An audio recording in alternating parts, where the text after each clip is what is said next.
Good.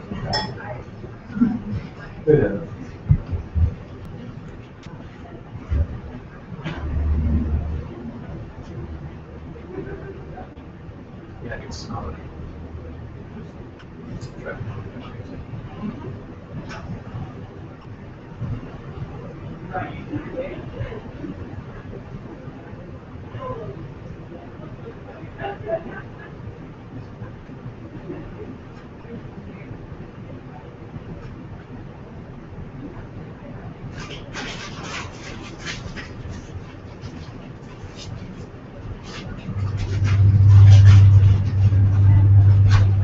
You know, they make Doritos about the powder on it, but they decided to keep it on this experience.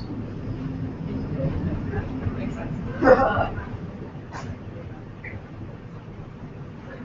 They want everyone to have yours. It's a marketing scheme. So maybe they're making Cheetos. Well, Cheetos is better. Cheetos are.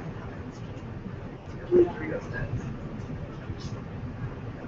That doesn't surprise me at all. That's what it's happening. But I think if you're looking for health food, you're not deciding to eat Cheetos. Cheetos, Doritos, true.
We can say for you to do so.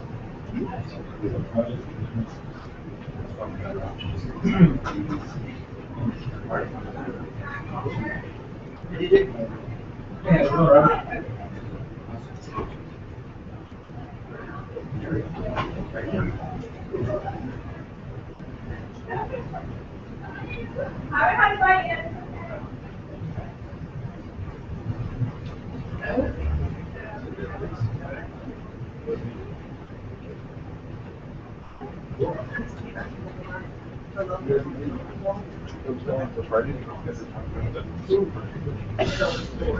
Very important.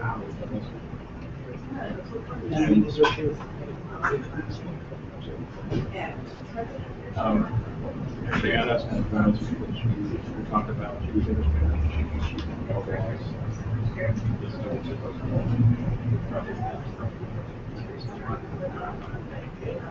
that's an idea about things like this.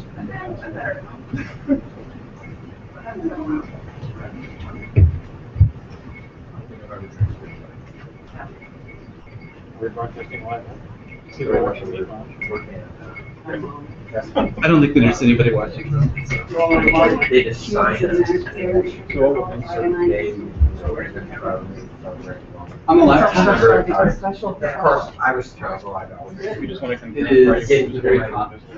Concentrating on work, inflow, coming in. And the phone would be ringing. It's like, No, it's putting slowly that. That's it. Might be a simple measures menu there. That would be good. Yeah. I mean, if there's a. Well, it's not. Sometimes you have problem with charges. Yeah. That's why the restaurant like you possibility after hours.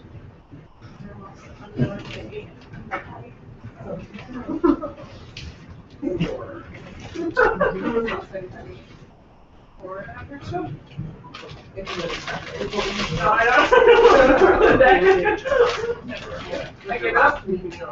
I feel like every week I get a lot.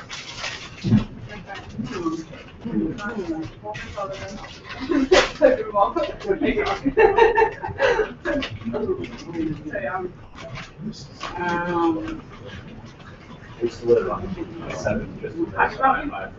Oh, yeah, I didn't know.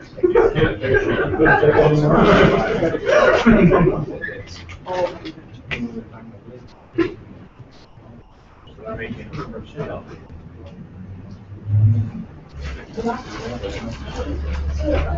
I heard it on.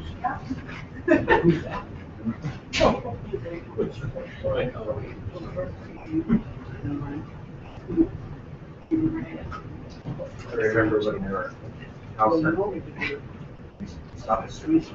It was like, oh, it's at 50 rich, and the price was super low. And we're like, yeah, let's go check it out. So we grabbed it, and it basically the house backyard, and it just like, oh yeah, it'd be like streets down, entire yard. Yeah.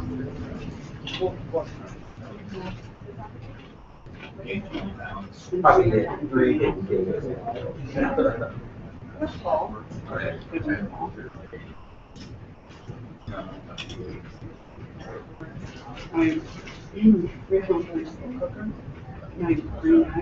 Was talking about until this happened. You have so much stuff. And I wanted to be home and not just. Oh, right. I was gonna work Friday, but I Realize how so. I should back. I said, "Here he is." When you start school. Second.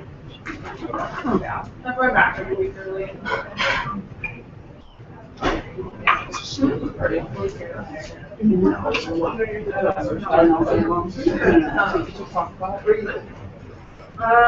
Want to come here? Right next to Okay, the. let's sit down here. Sure. See my dad.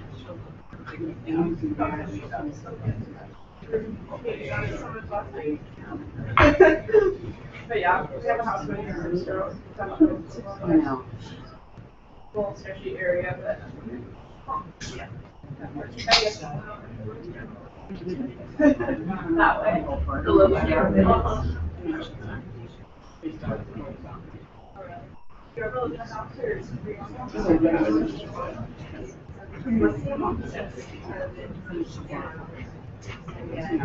No, not very far. Oh, what is it? No, not too far. I was gonna say Corcoran's, like, but I think Corcoran's. Oh, no, they don't. Those are really nice. Yeah, they narrowed all the ways, so it's probably a little like you and the first time. I'm not very far, but it's only for a few days, right? No, they've been working on it for. Now, I did not try. Don't be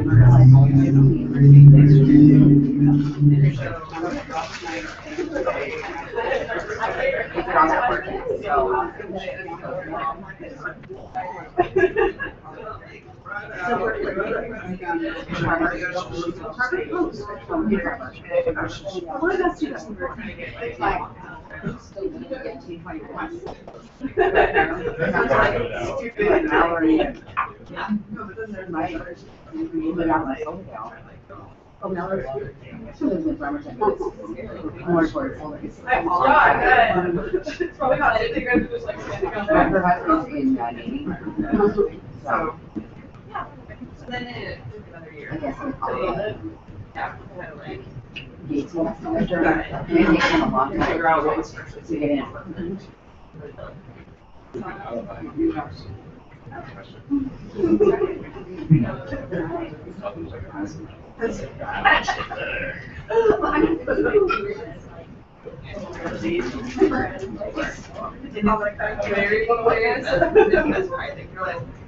Yeah, my.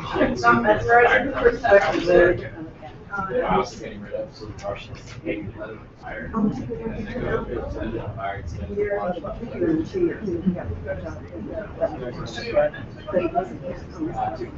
Really? So.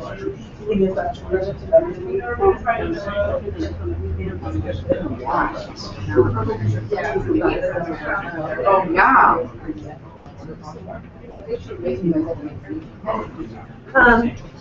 This year, the weekend.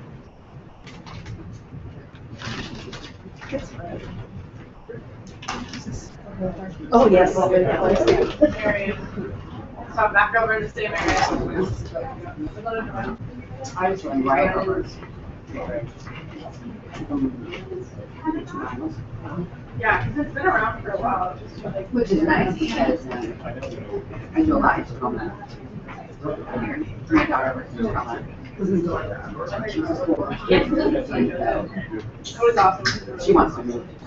Right last year. Oh, you're.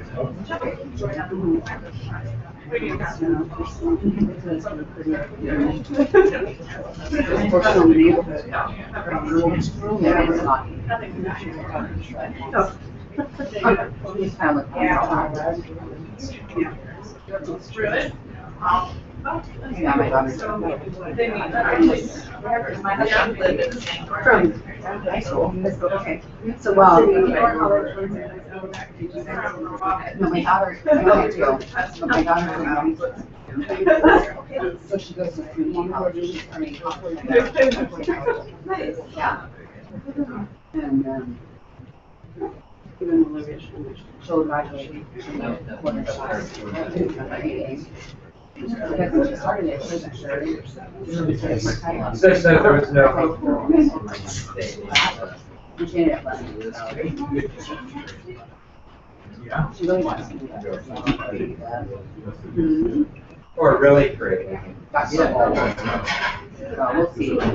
Yeah. We're looking at the air. Well, Sure. very good drawing. Some guys would take some. Photography. Want to get out there outside. They're I think our business are great, but I like that. You know what I mean? You said it's their house, they could tweet us. They had to scratch it. So. Yeah, you must have. Yeah. Those extra long corsets. Is that places?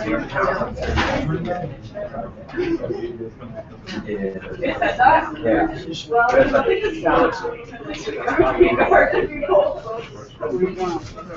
My son's on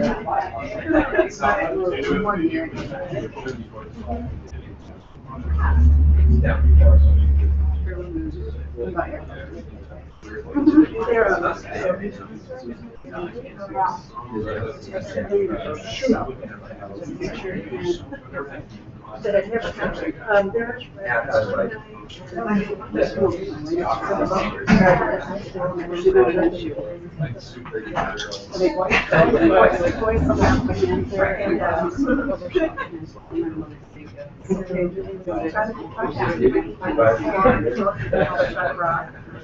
Oh, wow.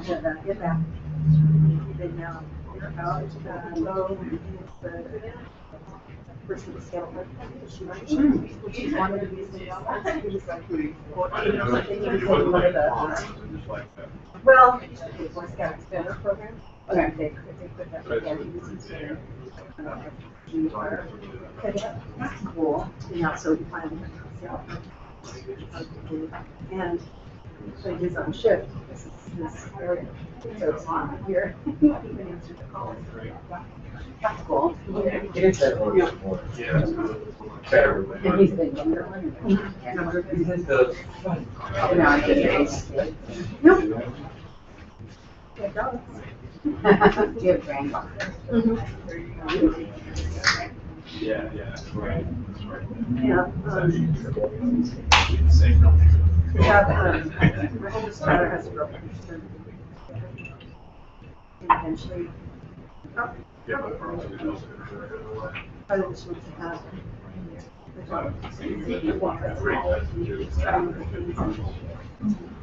She's got the full amount. They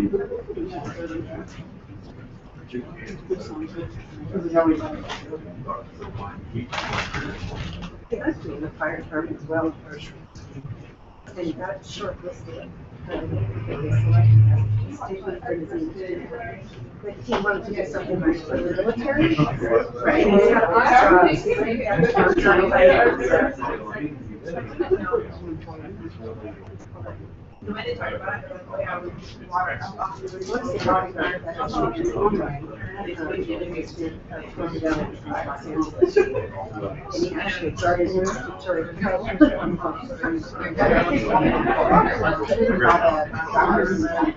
yeah, and too much houses and things like that. So you can just bring them. Didn't hate it. Yeah. Oh, he didn't like it. Like, no, it's just one.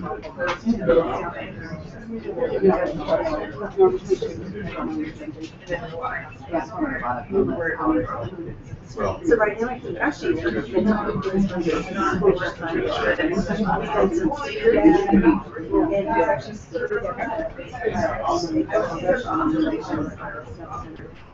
and now, they offered him a position.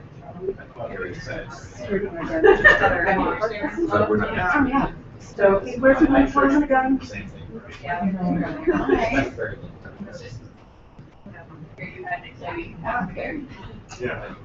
Is he actually in there? Like, or is he out there? No, it's the one that, the first person. I was just asking. Oh, yes. Yep. Well, I have only one of them. Yeah. That was interesting. I was there. I was like, it wasn't how do you know? Yeah, that is interesting. I could see how you start. Oh, yeah. Yeah. It's fascinating. Yeah, it is.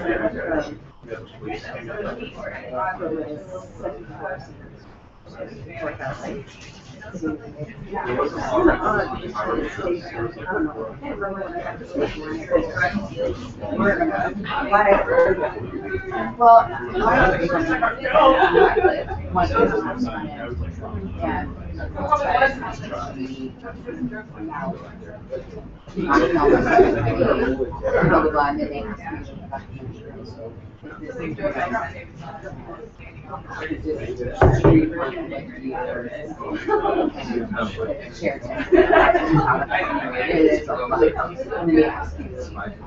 it's already watered my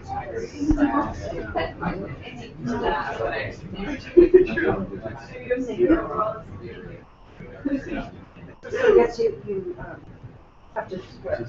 Right. Yeah. So I think it's the first one in my attorney. I've done it all along. You're kidding, that's funny. I know, it's, you don't have to let go for choices. Nice voice, and I picture of him. Yeah. That's not what. No, I mean, he's handsome, he didn't. That's funny. Wonder.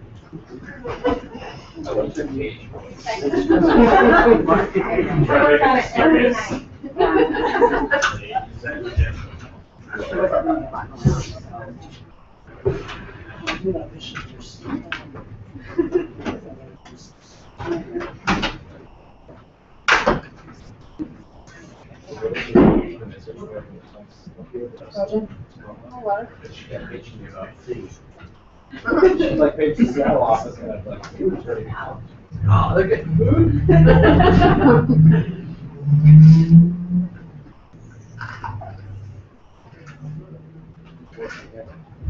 Are you going to play the work first?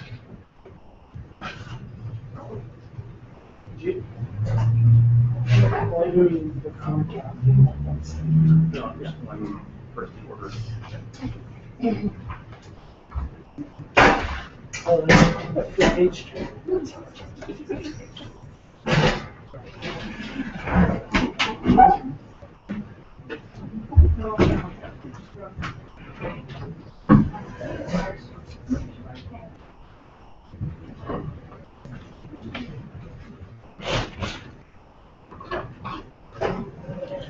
I guess we'll get started. Thanks for coming. I'd like to introduce our guest today, my daughter Anna Conway, who's a sophomore. I can't believe it, at Roosevelt High School. Rajin Krishnaswami, my friend, who's the founder and artistic director of Simple Measures, and he'll tell you a little bit about that, our sort of organization. He's also been Anna's cello teacher since she was 8 years old. So this is their first opportunity to actually play a game together. I should probably give you a little introduction to the whole. She's been my cello student since she was 8 because I don't take 8-year-olds. My lower limit is 12, occasionally 11.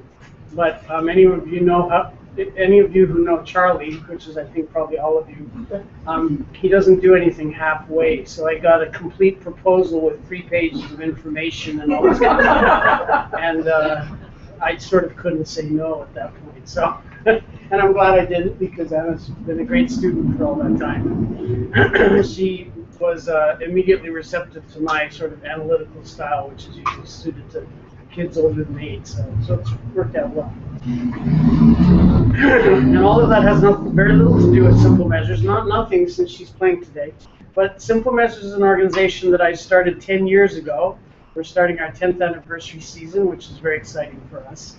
Hard to believe it's been 10 years now. But basically, I was thinking a lot about how sometimes classical music doesn't seem to reach people because it seems sort of highbrow, or like you have to dress up and you have to know when to clap and all this kind of stuff.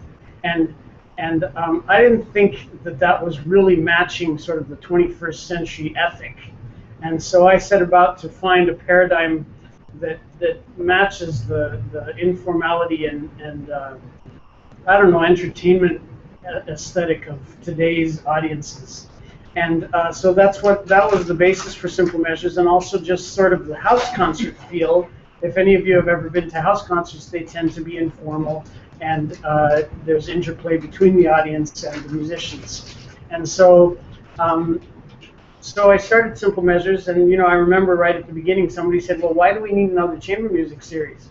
And then when they came to the Simple Measures, they say, oh, I see why we need this, because there are a lot of classical music organizations nowadays that will talk to their audience. That's become sort of the norm, is to give a little introduction to the pieces you're playing. But ours is the only one I know of thus far that actually lets the audience talk to us too.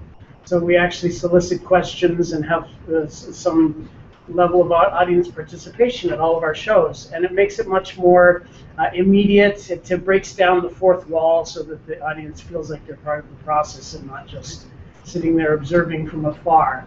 And speaking of observing from afar, it's always very intimate. Also, we do it in smaller venues, and we have the audience sit up right up close to the musicians. So again, it gives that sense of intimacy. Right now we have a table in between, but you can imagine the table not being there and sitting right up close to us.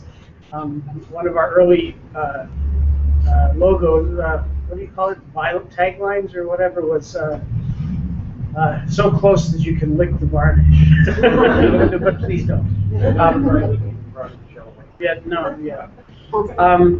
So we have a short little program for you today, and I would encourage you to think about if you have any questions for me, or, well, probably mostly for me, although you can ask Anna too, and she might look at me and make me answer the question. I don't know. But anyway, and please don't be shy, do speak up, because a lot of times I'll finish there'll be no questions, and I finish the presentation and 5 people come up to me and ask questions. if you all know each other, just ask the question out loud, because if you have it, probably 7 other people have the same question. So please do ask questions about it. You might be interested to know that my instrument was made in 1780. It's 234 years old. Wait, yeah, that's right, 234 years old. So it was made in Turin, Italy, by a guy named Guadagnini. Does it have a birthday? Well, it's not a day, but 1780 is the year, so it has a birth year. Maybe not a date, but anyway. Let's see, I handed out brochures to most everybody. I think maybe some people who just recently joined didn't get brochures. Feel free to come up after and get them, and I do hope that we'll see you at some Simple Measures concerts. They're a lot of fun, and you get dressed however you want. We don't care. The musicians are also comparatively casual, and we don't wear those silly penguin suits that they still make you wear in the symphony, which went out of style. It's funny, a funny story about that. I was invited to a Downton Abbey party once, and I think I'm probably the only one who had the outfit in my closet to wear to the party. How did you acquire that cello? Well, well, there are 2 answers to that, I guess. One of them would be that I went to Hanover, Germany. I sort of put the word out that I was in the market for a fine cello, and I went, and this man contacted the dealer, the biggest dealer here in Seattle, and mentioned that he had that, and he put him in touch with me, and I went over there to try it for a few days and brought it back for an extended trial and never gave it back. And the other answer would be I put together a consortium of investors to purchase the instrument, because it's kind of expensive. So. Okay. All right. Any other questions before we start? So we're going to start off with a duet by a guy named Luigi Boccherini. And it's probably, many of you have probably heard of Paganini. He's the most famous violinist from the 19th century. He completely reformed he completely changed violin technique because he was so good at it. And he became very famous for that reason. And Boccherini is the cellist who did the same thing. He was far and away the best cellist of his generation, and he was tremendously prolific. He wrote over 100 symphonies and hundreds of chamber works, and his music is rarely played now except by cellists, which is a real shame because everything I've ever heard by Boccherini is very elegant and beautiful. So this is from the classical period, which was the late 18th century, sorry, right around when this cello was made, actually. So who knows, the premiere could be done on this very cello. And it's a duet for 2 cellos. Let's play it.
Thank you, Anna. So another of the things we do at Simple Measures is I like to combine, there's a lot of variety. Instead of doing complete works which have like 4 different movements, I'll choose one movement from each work so that I get a lot of variety. And I like to find a central theme, and then we'll talk about the theme and sort of bring you in. And so when you go to a Simple Measures concert, not only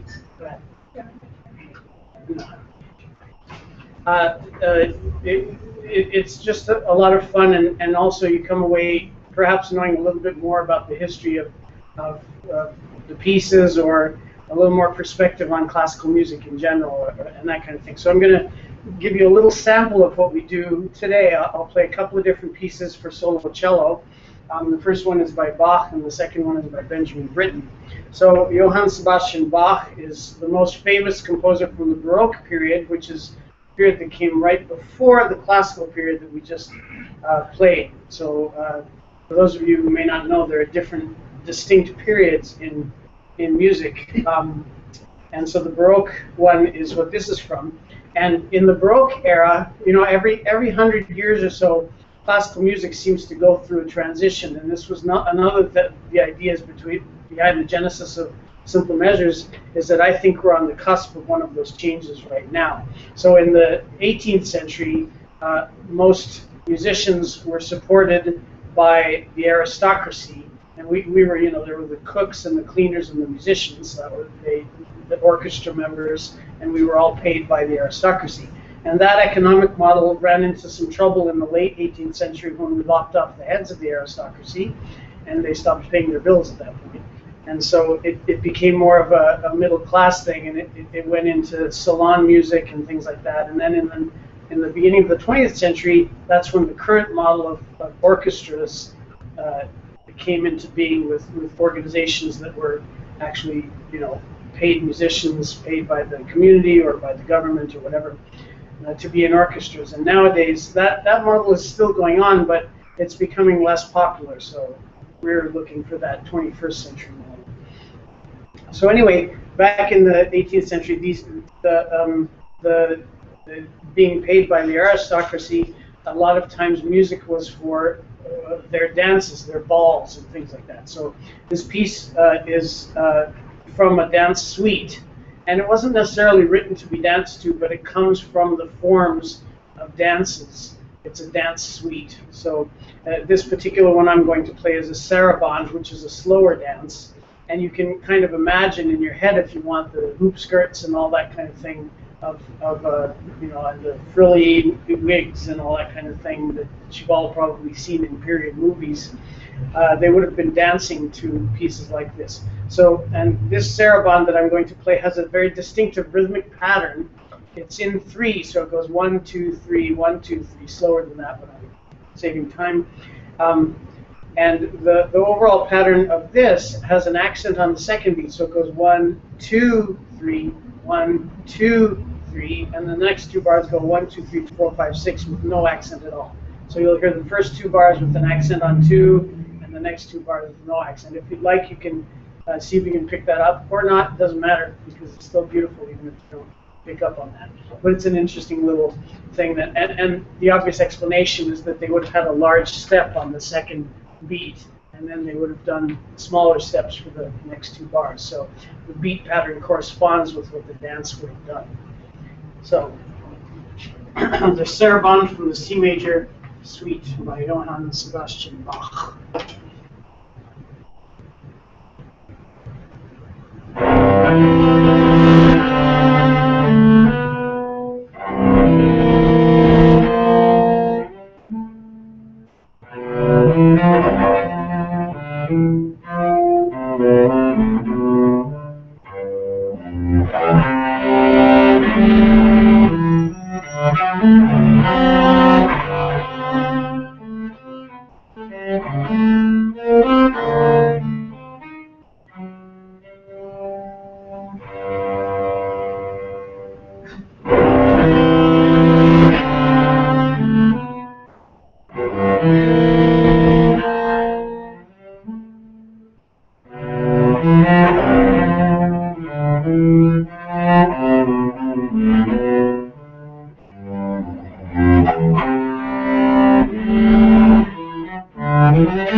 Didn't know whether to clap, did you?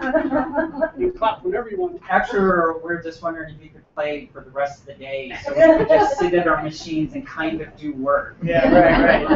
That makes sense. Anybody have any questions? How do you find the notes on the net? Yeah, you know, that's a good question because there are no frets, as you can see. The answer is practice. Same way you get to Carnegie Hall. You just you have to practice many hours to get the feeling of the spacing and all. And you may wonder why we don't have frets, and the answer to that is because you have to make subtle adjustments to play notes in tune. A really good example of that is when you play these two notes together. I have to have my first finger in this spot, but if I play that with the open G string, I have to play it in a completely different place. So that note is not the same note all the time. And so when you see a piano that has all those keys, the piano is tuned artificially. It's not actually tuned the way we tune because we have to retune each note based on what notes are around it. So. Any other questions? Yes. I have one from when Anna and you were playing together, and I'm fascinated with your cello. So I was wondering about the tonal quality. I mean, do you really? I felt like I could hear a difference between the two cellos. I was just kind of wondering what you thought about that. Well, first of all, I should say Anna has a very nice contemporary cello. Okay. It's a very fine cello, but yeah. So the biggest question is why the difference? Why do the older instruments sound better, right? And the answer is, Hey. that I've practiced more than she has. No. The answer is nobody knows. Nobody really knows why they sound better. They've done all the acoustical and every other kind of analysis that you can think of with all our technology today, and they still really don't know why they sound a lot better. And they just have a full, rich sound. Certainly time is one aspect, but there are old instruments that don't sound as good. So they're still trying to figure out why they sound better. And there's some speculation that now we're entering a golden age of instrument making because of all the research that's been done. And the maker who made Anna's cello is, I think, up and coming and going to become one of the great makers of today. And so if you all get back to me in a couple hundred years and I'll let you know how it sounds. It may well sound as nice as this one then. So I'll get back to you on that. Yes, yes. Anything else? How much music is currently being written for cellos? That's a great segue question to the next piece. And I guess I would answer that cello is fast becoming, if not the most, one of the most popular instruments because it's obviously so awesome, right? No, they're actually, one reason for that is because it mimics the human voice. This is about as low as anybody can sing, and we can go up as high as the highest soprano. So we span the whole range of the human voice, and so it feels very familiar to us. But when I tell people what I do for a living, they'll say, "Oh, cello, that's my favorite instrument." I hear that almost all the time. And so there's been music written for cello more and more now. And the reason I said it's a good segue is because those Bach suites were the only pieces written for solo cello for many, many years, in fact, over a century. And in the late part of the 19th century, Pablo Casals, who became one of the great cellists of the 20th century, was, I don't know if he was a teenager or young 20s, and he discovered, in a music store, he discovered these suites. And he looked into it, and his eyes lit up, and his heart started pounding, and he said, "Oh my gosh, look what I just found." And so he started playing these pieces and made them famous and popular. And shortly after that period, in the early 20th century, composers started writing for solo cello again. They didn't realize what could be done until they heard these Bach suites and said, "Wow, look at that." Because what you'll notice in that is that it can sometimes sounds like more than one instrument. It's supposedly a single line instrument, but in the right hands it can sound like a multi-voice instrument. And so I'll take more questions after I play the next piece, but since that was such a good segue, I'll go into the next piece, which is by Benjamin Britten, who is a 20th century British composer. And this piece was written in 1961 for Mstislav Rostropovich, who's the great cellist, one of the great cellists of all time, and just died a couple of years ago.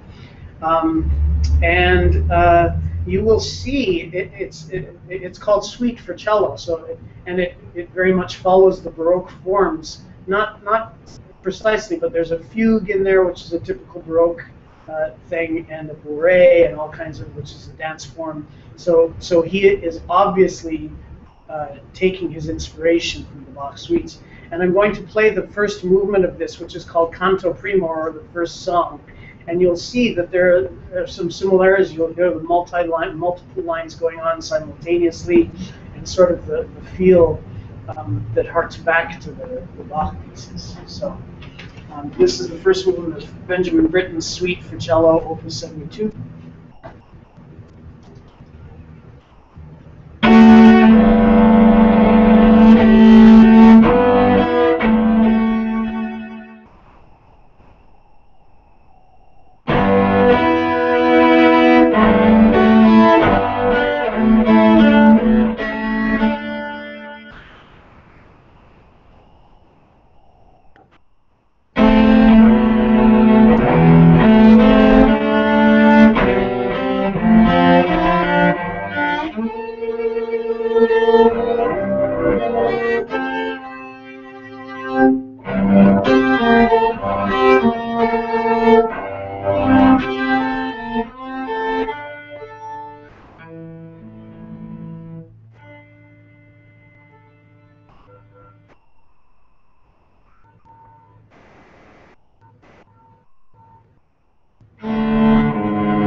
Questions? Did you hear sort of the similarity between those? It's sort of a different harmonic language, but it still has that same feel of multiple lines going on. So, questions? How do you choose which pieces to play? Yeah, that's a good question.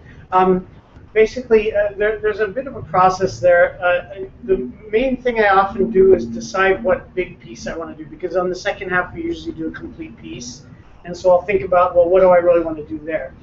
For instance, the first piece on this new in this season, the big piece is Mendelssohn Octet. I chose that because it's the very first piece we did on the very first Simple Measures concert, and it's our 10th anniversary. So I'm like, hey, we'll do a remix of that concert.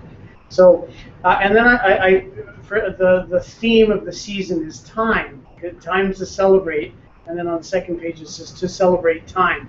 So time is the theme this year. So we're doing, on the second concert, it's Messiaen's Quartet for the End of Time, which is that's a long story getting into that piece, but it's based on time. So sort of a theme comes out, and that sort of ties the season together. And then I choose whatever instrumentation I need to do that big piece, and then I'll find other pieces that work with that instrumentation. And I choose various of the top level professional musicians from the area, and sometimes bring in some other artists, like the first concert here, the concertmaster of the Milwaukee Symphony is coming in, and he has a Stradivarius violin that's really famous, and so he's going to be playing on that. He'll play a Bach like I just played all by himself. So it's a back and forth deciding on the theme and the pieces. But it's nice to have the freedom to decide. And then I also really love juxtaposing old against new and pointing out the similarities, historical and otherwise, between those. Other questions? All right. Well, anyway, I hope you'll join us, and if you'd like, I'll just play one other thing just to send you all back to work. Like on the Titanic? Titanic. I don't do it. But this is. But anyway, I hope you'll consider coming to. The great thing about Simple Measures is you don't have to know anything about classical music. You don't even have to think you like it, because our mission is to make you fall in love with classical music, or remind you why you love it by presenting it in fresh new ways. So you come here, expect to be entertained and just to enjoy yourselves, and don't worry about formality. So this is the next movement of that same piece I played. This is a bourrée, which is another kind of dance. It's a little bit more up tempo. And the thing you might want to listen for this time is each section repeats. So I'll play the first section and then repeat it, and then the second section and repeat it. And the thing about the repeat is I'll add notes and mess around with it a little bit, put a little bit of improvisation in, and that's what they used to do back then. We don't do that so much now, but it makes it more interesting to hear it the second time, so it's not just exactly the same, but it's a little bit altered. You can listen for that if you like.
Thanks everybody for the opportunity to come in and play. Thank you. Actually, most impressed how you could get those car horns and the acceleration of the motors to time perfectly with the music. Right in there. I had unauthorized chords going on there. Well, it was kind of amazing, the engine acceleration. below. Is that right? Yeah, they were like perfect. There was one horn that needed to be tuned though. Yeah, yeah. Yeah. Great job, Anna. Yeah. Yeah, fun. Really. Thanks so much. Appreciate it.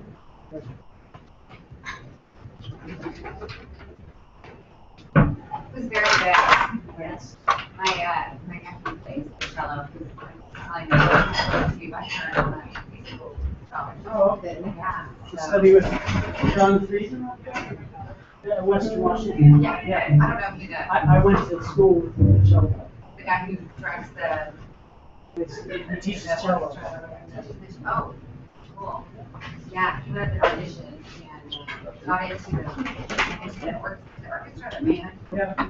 before he found out he got into school. Oh, wow, okay. So, yeah, so I've heard him and his sister both play. I don't play instruments. My kids don't play instruments either. My kids do. Oh, they do? That's one thing I did. Well, we tried, but they just didn't take it. As soon as Dad's. I didn't take to. I tried to learn all like